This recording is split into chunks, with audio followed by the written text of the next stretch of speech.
During Black History Month, we're highlighting important conversations and stories about the experiences and culture of Black Americans across all the platforms of NBC News. This morning, we want to share an extended interview NBC Nightly News anchor Lester Holt had with Bryan Stevenson, one of the foremost voices for racial justice in America. Here's their conversation.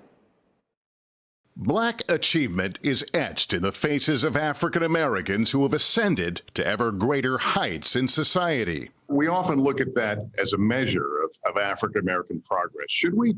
Well, I don't think we can really appreciate Black achievement until we understand the flip side of that, which is the Black struggle. And I know most people think of Black History Month as a moment to kind of celebrate Black success and Black achievement. And I think that's important.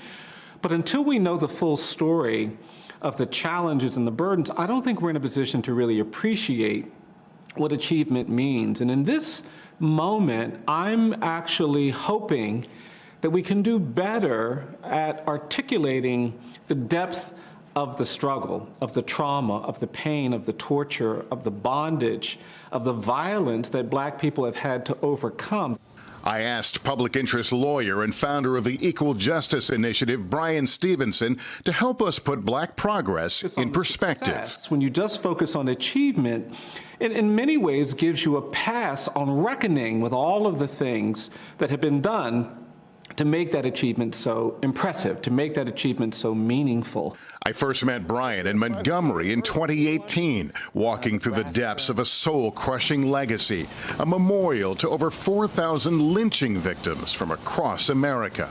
The mindset is that Black people don't deserve the dignity of even being a defendant. And they would be pulled out of jails, they would be pulled from law enforcement officers, and they would be brutalized in this way. They lifted these bodies up because they wanted to torment and taunt and terrorize other people of color. When you and I visited the lynching memorial, the thing I have to tell you that struck me was how recent some of those atrocities occurred. They weren't all 100, 200 years ago. They were within, the last century. I think the first half of the 20th century says something really remarkable about the commitment of Black people to America, because you had terror lynchings taking place all the time. 6 million Black people flee the American South and go to Cleveland and Chicago and Detroit and Los Angeles and Oakland, not as immigrants looking for economic opportunities, but as refugees and exiles from violence. And yet in the midst of all of that, we're creating new ways to cope with the trauma, but to also succeed and achieve things. And still breaking barriers today, but against echoes of the past. Consider the election of the first Black vice president came in the same year George Floyd died under the knee of a police officer. We saw just a few weeks ago people carrying emblems of resistance to racial equality like the Confederate flag attack the Capitol. We saw people take a scaffold to the Capitol and put a noose, which is a symbol that traumatizes African Americans because of this long, unaddressed, unacknowledged history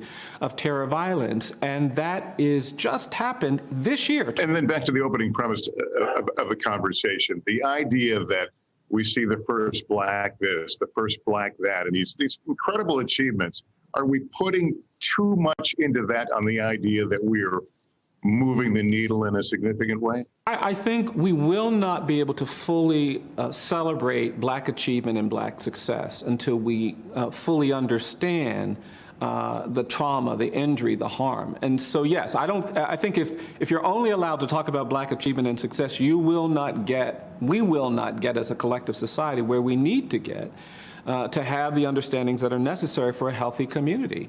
And that's why we can't look at Barack Obama's election and say, oh my God, we're now post-racial.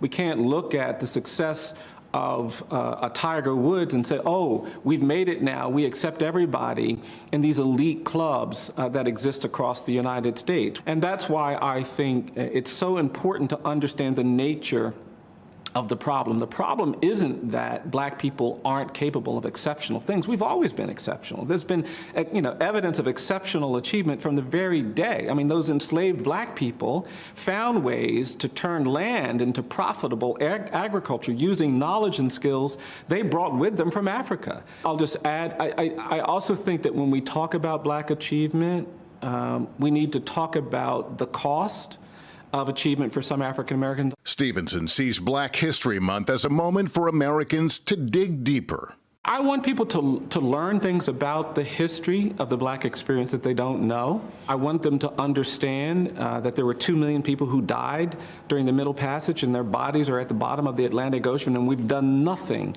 to acknowledge that. If communities across this country say never again can we tolerate white supremacy and racial violence and lynching and hatred and segregation, then we can get someplace that we haven't gotten to yet. Hey, NBC News viewers, thanks for checking out our YouTube channel. Subscribe by clicking on that button down here and click on any of the videos over here to watch the latest interviews, show highlights, and digital exclusives. Thanks for watching.